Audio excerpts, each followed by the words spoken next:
Hello friends, आप सभी को नमस्कार। इंडियन पाठशाला में आप सभी का स्वागत है।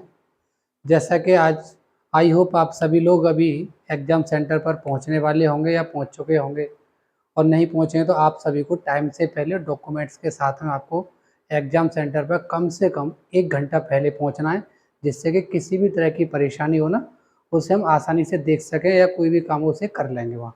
1 घंटा जल्दी पहुँच जाओगे तो उसमें कोई प्रॉब्लम नहीं है, लेकिन थोड़ा-सा भी लेट हुए तो आपके लिए मेंटली प्रेशर भी बढ़ा सकता है। जैसे कि फिर हड़बड़ी होगी, फिर एग्ज़ाम में आपको प्रॉब्लम होगी। तो आई होप सभी लोग टाइम से पहुँचेंगे, इसमें किसी भी तरह की आपको कोई दिक्कत नहीं होगी। तो चलिए आज हम थोड़ी-सी कुछ बातों का ध्यान रखेंगे, जैसे कि एग्ज़ाम पे अगर आप पहुँच चुके हैं, एग्ज़ाम में आपको देना तो उससे पहले कुछ चीज़ों का ध्यान रखना वो ज़रूरी है।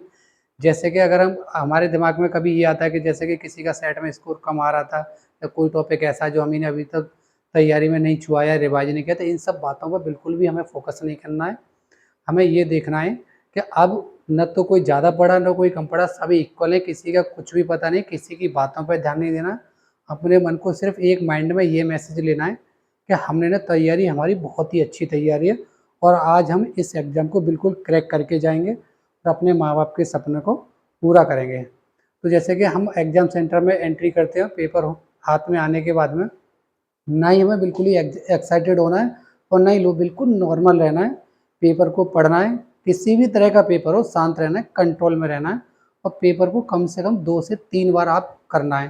जैसे कि टफ क्वेश्चंस होते हैं तो उनको हम क्या करते हैं कि स्किप करेंगे और फिर आगे बढ़ेंगे, फिर उनको ना बाद में देखेंगे। कई बार क्या होता है कि पेपर पहला ही क्वेश्चन टफ आ गया और फिर आप उसमें मेंटली डिस्टर्ब होने लगो, या फिर उसी को करते रहो, टाइम स्पेंड करो। ऐसा बिल्कुल भी नहीं करना है, धीरे-धीरे बढ़ेंगे। और ये पार्ट आता है कि हम पहले कौन-सा पार्ट करें।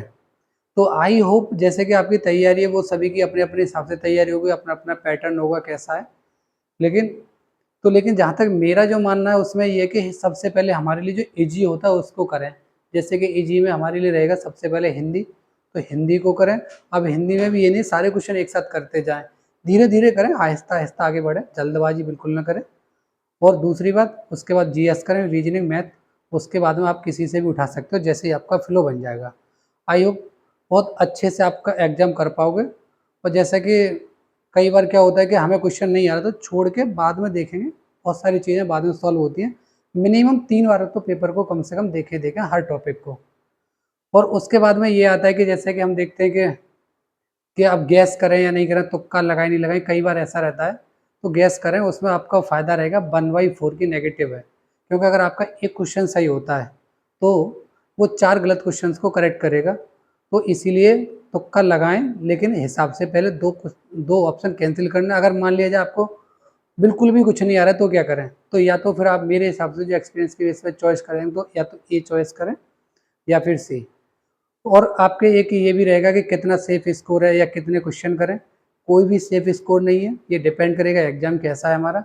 कई बार आपको बहुत सारी वीडियो मिलेंगी कि ये इतना सेफ स्कोर है, एग्ज़ाम पेपर देखा नहीं तो कैसे कह दोगे सेफ स्कोर क्या है। हमें क्या करना है कि सेफ स्कोर पे बिल्कुल भी ध्यान नहीं देना है। अपना टारगेट रखना है 135 से 145 के बीच में आपको क्वेश्चन कम से कम अटेम्प्ट करना है, अगर आपको मेरिट में आना है तो। काफ़ी अच्छा पेपर होने वाला है। और पेपर कैसा भी हो, आपको ध्यान रखना है कि परेशान नहीं होना। अगर पेपर ईज़ी आ रहा है तो सबके लिए ईज़ी आ रहा है, टफ़ आ रहा है तो सबके लिए टफ़ आ रहा है। तो बिल्कुल भी परेशान नहीं होना, आपने तैयारी की है वो सबसे बेस्ट तैयारी की है, और अपने आप पे भरोसा रखोगे और ईमानदारी से, मेहनत से, बिल्कुल कंसंट्रेशन से करोगे, तो आई होप आपका एग्ज़ाम बिल्कुल अच्छा होगा और आपकी जॉब भी होगी। और इससे ज़्यादा कोई मुझे नहीं लगता कोई ज़रूरी मैसेज है। और आप सभी के लिए best of luck. Thank you so much.